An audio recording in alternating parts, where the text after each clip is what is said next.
자, 이번 시간에도 사례 하나 살펴보도록 하겠습니다. 시기는 2013년 5월 31일 날 사체 발견 신고가 들어오게 됩니다. 이 사건의 제목을 붙이자면 파주 무인 모텔 토막 살인 사건입니다. 사건이 매우 숨짓하죠. 제목 자체는요. 사체 발견 신고가 가방에 사람 사체가 들어있다라고 신고가 들어온 것입니다. 지금 인천에 이제 남동공단이라고 있습니다. 여기서 발견됐는데 여기 이 사건 관할 경찰서는 남동경찰서가 되겠고요. 공단 지역에 있는데 어떤 회사가 있었죠. 가라는 회사가 있었는데 이 회사 앞에 있는 주차장에서 발견된 것입니다. 아침이죠. 이날 아침에 주차를 하려고 신고자가 보니까 거기에 이제 커다란 여행 가방이 있는 겁니다. 여행 가방. 우리가 흔히 얘기하는 이민용 가방이라는 것인데 그 여행을 중간에 자크를 열면은 이렇게 이만큼 커지는 그런 여행 가방이니까 밑에 바퀴가 달려 있고 이런 가방이 있었던 것이죠. 그러니까 주차를 하기 위해서 그 가방을 좀 치기 위해 가지고 이 신고자가 발로 툭툭 쳐 보니까 뭔가 묵직한 것이 있는 것이죠. 그리고 그 가방 밑에 벌써 파리들이 막 달라붙어 있었다는 겁니다. 그래서 가방을 열어봤죠. 열어보고 나서는 기겁을 하게 아주 역한 냄새가 나고 핏자국이 보이고 이랬던 거죠. 신고를 하니까 이 신고를 받고 과학수사팀이 바로 출발합니다.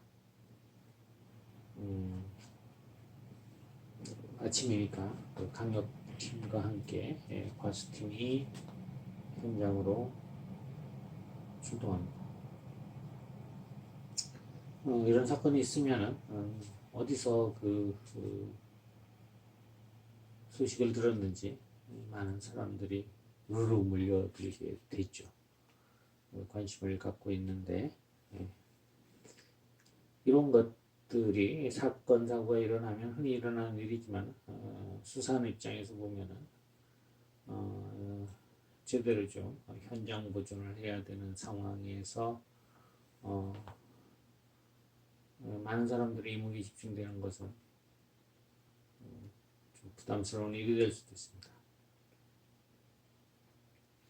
보니까 여행용 가방 안에 사체가 있었던 것이죠. 가방을 보니까 완전히 이제 새로 산 아주 그런 가방이었습니다. 그 밑에 가방 밑에 족적을 확인해 보니까 그것은 이제 19제의 족적이었던 것이죠. 이 남자가 비닐에 쌓여져 있고 그리고 그 부직포로 또 쌓여져 있고 그리고 그 목끈으로 부직포가 감싸져 있었던 것이죠. 그런데 상반신만 있었던 것입니다. 하반신은 없었던 것이죠. 그리고 그 비닐 부분에 아주 긴 머리카락이 몇 가닥 검출이 되었습니다. 수사관들이 이런 것들을 놓칠 리는 없죠. 그런데 대부분의 살인사건의 경우에는 이 사체를 좀 숨기려고 하죠. 이렇게 많은 사람들이 보이는 곳에 던져놓는 경우는 드문 경우가 됩니다.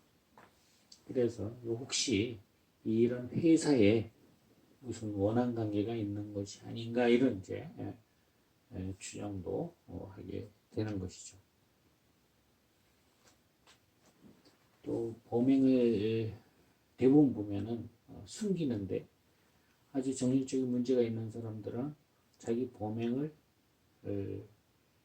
과시하는 경우도 있거든요. 이런 경우에 나타나는 그 행태 중에 하나일 수도 있다고 보고 다각도에 접근을 하게 되는 것입니다. 그래서 사체를 옮겨서 이제 고만을 하게 됩니다. 근처에 이제 그 장례식장을 옮겨서 고만을 합니다. 40, 50대 정도 남성이었고요. 알몸인 상태였고, 그리고 하반신은 없는 상태였습니다. 그래서 보통 이 뼈가 이렇게 잘라나간 걸 봤을 때 톱으로 자른 것으로 판단되는 그런 흔적을 볼 수 있었고요. 그리고 사체에서 자상이 발견되었는데 이 자상의 개수가 무려 26개나 발견되었습니다. 칼로 막 찔린 상처죠. 가슴이 찔리고 등이 찔리고 목이 찔리고 이런 상처들이 있고요. 또 왼손에서는 그 칼을 맞다가 생긴 상처, 방어흔이 있는 것을 보았습니다. 발견인 거죠. 흉기는 아주 날카로운 이제 그 칼로 추정이 되었던 것이죠.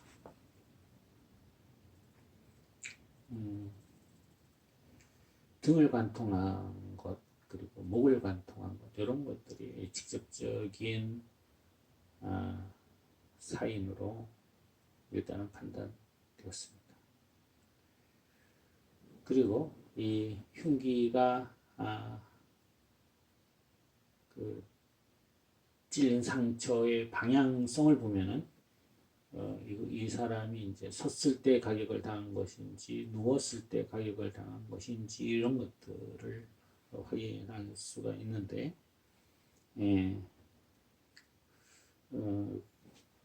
주로 이제 누운 상태에서 가격을 당한 이런 이제 자상들이 많이 발견된 것이죠. 그러면은 첫 번째 공격으로 쓰러진 다음에 지속적으로 많은 이제 그 범행을 한 것이죠. 이렇게 했을 때 보면은 아주 원한이 있는 것으로 또 짐작을 할 수가 있는 것입니다. 보통 우리가 공격을 할 때 잔인할 정도로 공격을 하는 것은 일반적인 경우가 아니고 이 사람에 대한 원한 등이 쌓였을 때 그런 형태를 보이는 경우가 많기 때문입니다.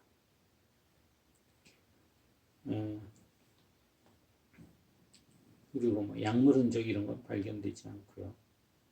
또 범인의 DNA 이런 것들이 보통 뭐 자꾸 싸우다 보면 손톱 같은 데서 발견되는데 그런 것들이 발견되지 않았고요. 여러 가지 이제 확인을 했던 것이죠. 직장 체온을 재어보니까 24도 정도로 나왔는데 이런 것들은 이제 그 주변 날짜 그리고 그 사망 시간을 추정할 수 있는 그런 이제 단서가 되는 것입니다. 지문이 확인돼서 확인해 보니까 사람은 인천에 거주하는 A라는 사람으로 신원이 확인됩니다. 나이는 51세고요. 51세로 하게 됩니다. 그런데 3일 전에 가출 신고가 됐습니다. 이틀 전에 집을 나가서 돌아오지 않아서 아내가 가출 신고를 한 상태였습니다. 이 사람은 그 프로그래머였습니다. 프로그램을 만드는 사람인데 아내한테는 좀 사업 관련해서 사람을 만나러 간다 이렇게 이제 외출한다고 했었습니다. 그런데 주로 이런 그 인터뷰, 미팅 등을 통해 가지고 자기가 그 일을 하기 때문에 그렇게 이제 자주 외출을 했다는 것이죠. 그런데 이틀 전에 가서 돌아오지 않고 전화기가 꺼져 있었다는 거죠. 저녁에 그 다음날 제 주변 친구들한테 남편 친구들 있죠. 남편 알만한 사람들 다 연락을 해보니까 자기가 알고 있는 누구도 그 남편과 만나지 않았다는 답을 들었습니다. 보통 사업상 미팅에서 밤을 새워가지고 하는 경우는 없었고 만약에 그렇다면 연락을 했을 텐데 연락이 없었다는 것이죠. 전화도 안 되고 해서 하루 동안은 기다리고 또 찾아보고 하다가 그 다음날 이제 28일 날 경찰서에 서부경찰서에 가출 신고를 한 상태였습니다.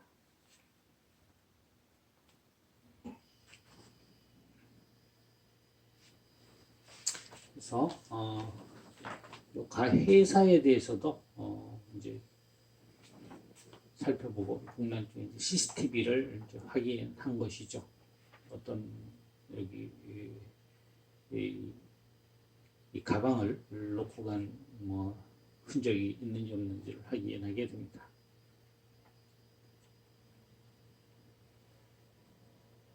그래서 그 주위에 있는 도로 주변에 있는 여러 가지 이제 차량들에 대한 블랙박스, 그다음에 뭐 주변에 버려져 있던 담배꽁초, 또 주변에 버려져 있던 이쑤시개, 이런 이제 여러 가지 그 물건들을 다 수거해서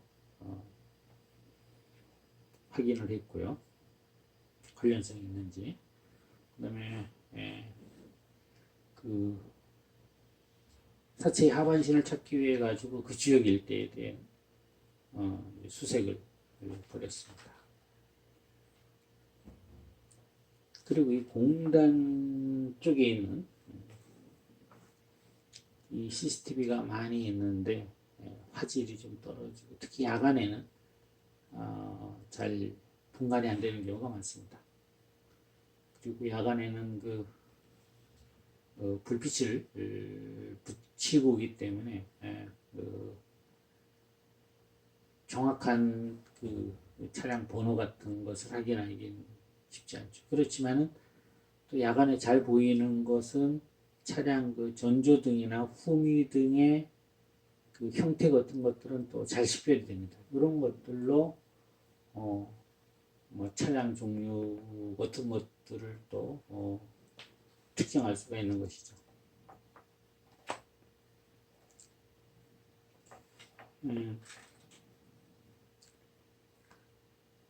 이 여러 가지 여러 곳에 있는 이제 CCTV를 확인하던 중에서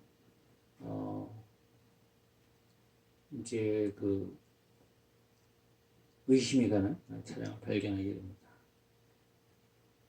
그래서 요날 저녁 앞에 아침에 발견해서 신고했는데 그 전날 저녁 한 12시경에 그 장소에서 차가 잠깐 섰다가 이동하는 차가 있었습니다. 그리고 또 보니까 이 차가 몇 번 그 주위를 배회한 것도 CCTV에 포착이 됩니다. 똑같은 차량의 형태, 똑같은 그 전조등, 또 뭐 미등 이런 것들이 확인되니까 같은 차량이라고 식별이 가능했던 것이죠.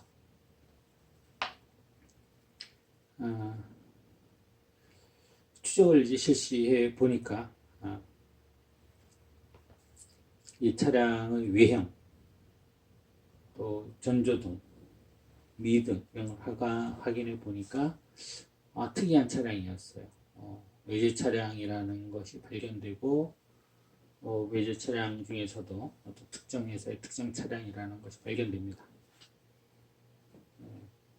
그 미국 차인데 크라이슬러사에서 나온 그런 이제 승용차였습니다. 좀 그 특징이 좀 확연히 드러나는 이런 차였기 때문에 이 차가 와서 배회도 하고 또 거기에서 밤에 정차하고 가고 그리고 나서 여기에 가방이 있던 것으로 이제 확인을 했던 것이죠. 또 하나 이제 중요한 것은 이 피해자에 대한 이제 통신 수사를 시작하게 됩니다. 그래서 최종 그 휴대폰이 그 전원이 끊어진 위치가 파주였습니다. 파주에서 확인되었습니다. 그리고 기지구 범위 내에서는 그 자동차 극장이 있었고 음식점이 있었고 숙박업소 뭐 이런 것, 그 다음에 그 파주에 있는 그 오두산에 가면 통일전망대가 있습니다. 통일전망대가 있었고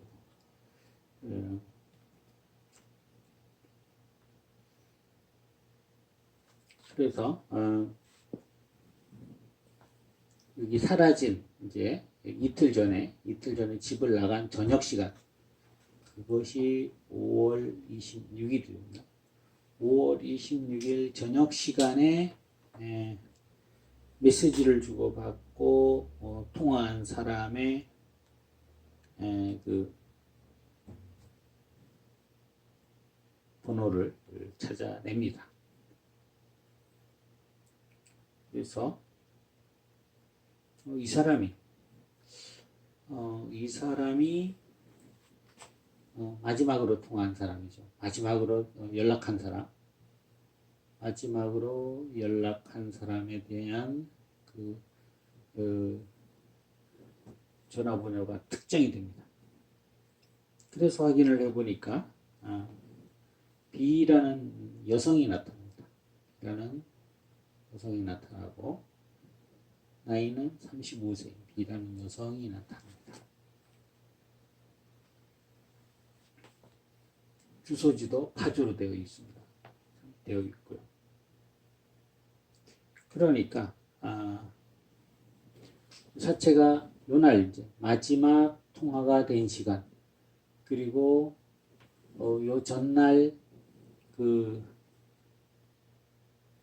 커다란 가방이 여기 공단의 주차장에 버려진 시간, 그 사이에 이런 살인 사건이 벌어졌을 거라고 추정이 가능하게 되는 것이죠.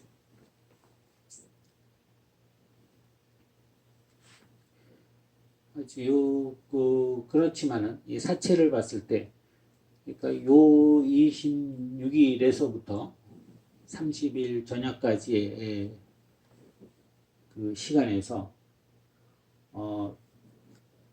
빨리 살해를 하고 사체를 늦게 유기했던가, 아니면은 어디에 감금하거나 이렇게 했다가 좀 살해를 하고 나서, 그러니까 살해 시점은 그러니까 그 마지막 그 전화기가 꺼진 그 시점이었을지, 아니면은 발견된 시점이었을지, 그 사이인데 그 어디쯤인가는 이런 사건이 발생했을 것이라고 보는 것이죠. 그래서 이 비 여성의 통신을 확인해 보니까 이 사람하고 하루 전에 연락이 되었던 것이죠. 그러니까 5월 25일부터 연락이 되었다는 것이죠. 그 전에는 통화된 내용이 없었습니다. 이 통화된 내용이 없었던 거지. 나중에 확인해 보니까 계속 연락은 됐는데 그것은 이제 채팅방을 통해서 카카오톡을 통해서 연락이 되었던 것이죠. 확인해 보니까 이 여성이 바로 크라이슬러의 차량 모델은 세블링인데 이 차량을 소유하고 있는 것으로 나와서 이 여성이 강력한 용의자로 떠오릅니다.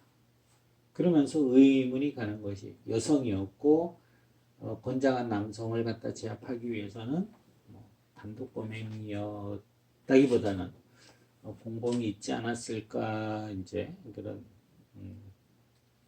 합리적 의심까지 하게 되는 것입니다.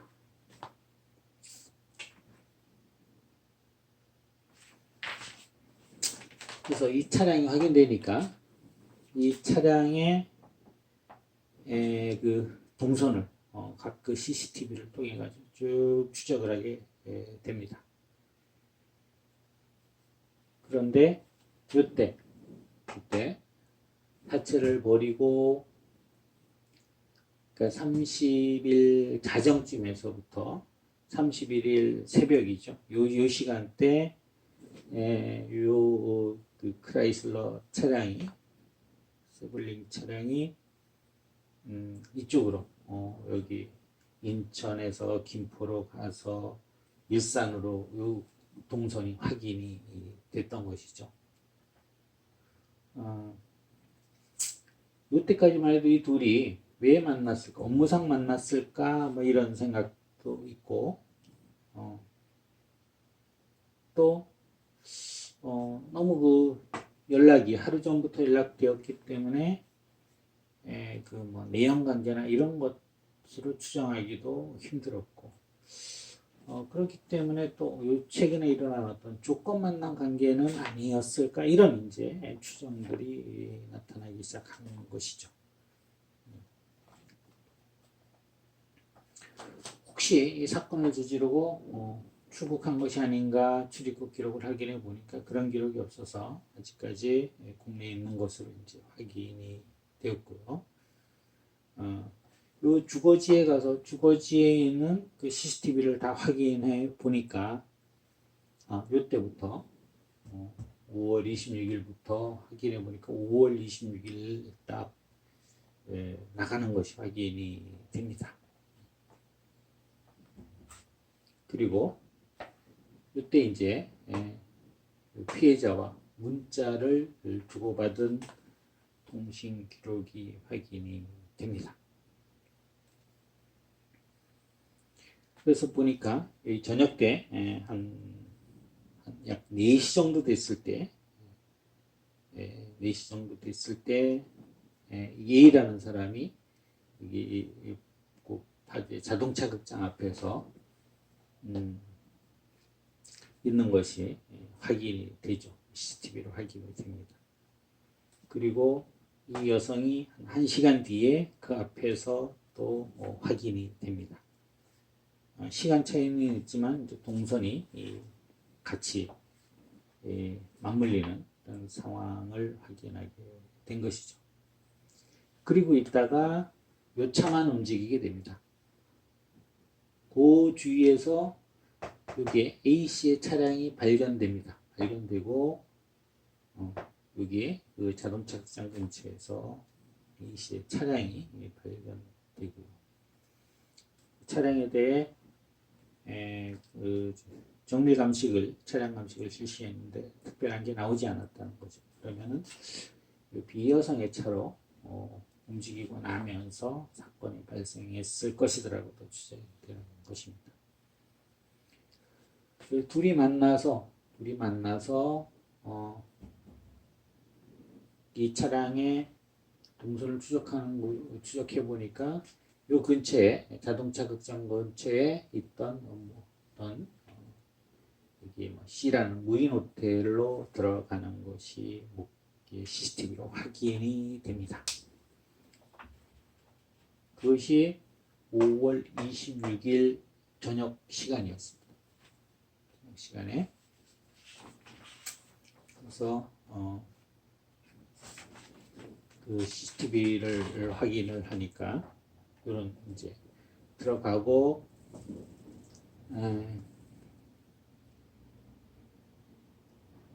약 한 1시간 정도 있다가 이 비여성이 밖으로 나와서 검은색 비닐봉지를 들고 들어가는 모습도 보이고요. 그 비닐봉지 안에는 편의점에서 맥주, 소주 뭐 이런 걸 이제 사가지고 들어간 것이 확인되고요. 다음 날 아침까지 5월 27일 아침에 이 비여성만 나옵니다. 그리고 한 8시간 정도 있다가 다시 들어갑니다. 저녁 때 다시 들어가는 거예요. 저녁 때. 저녁 한 7시째 다시 들어가는데 쇼핑백을 가지고 다시 들어갑니다. 그때 이제 들어갈 때 그 또 하나 가방을 가져가는데 그 가방이 바로 그 여기에서 발견됐던 그 가방을 가지고 들어가는 것이죠. 그리고 그 가방에서 뭔가 무거운 걸 가지고 싣고 그 다음날 그러니까 5월 28일 아침에 그러니까 26일하고 27일은 여기 무인 모텔에 머물다가 28일 아침에 모텔을 빠져나가는 것까지 확인이 됩니다.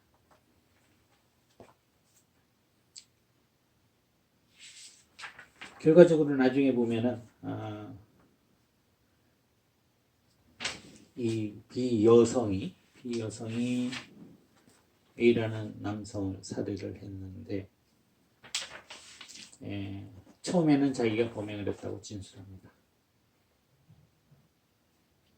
그 전에는 이제 그 연락을 채팅방을 통해서 알게 됐다고 하죠. 그러면서 이 여성의 진술은 모텔로 남자가 가자고 위협을 해서 갔다. 그래서 자기를 성폭행을 하려고 해서 자기는 죽을 수도 있겠구나 하고 칼을 가지고 이 A 씨의 목을 찔렀다는 것입니다. 그리고 나서 여기저기 또 찔렀다고 이야기를 하는데 왜 당신이 칼을 가지고 다니냐 했기 때문에 자기가 아주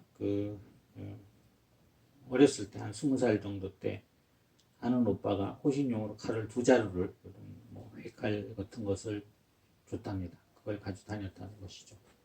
지금은 하도 오래전에서 기억도 나지 않는데 그래서 하나로는 이 A씨를 찌르고 버리고 지금 여기 한 개를 가지고 있다라고 이야기를 하고요.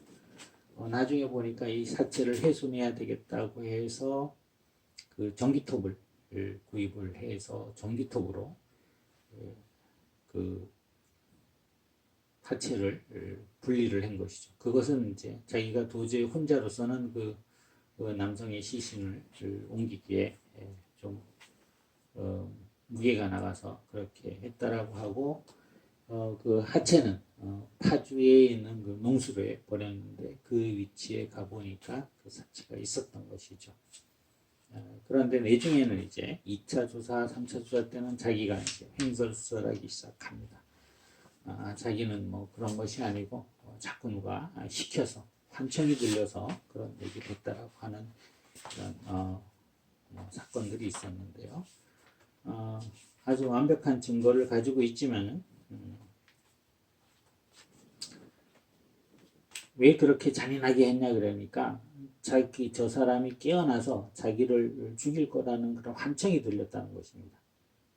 그래서 이제 그렇게 잔인하게 살해를 했다라고 진술했는데 그 진술의 신빙성은 워낙 이제 이 뒤에 횡설수설라고 하는데 이것이 진짜 정신병이 있어서 그러는 건지 아니면 정신병을 가장해서 좀 감형을 받으려는 그런 수작인지에 대해서는 이 당시에는 좀 판가름하기 힘들었던 것이죠.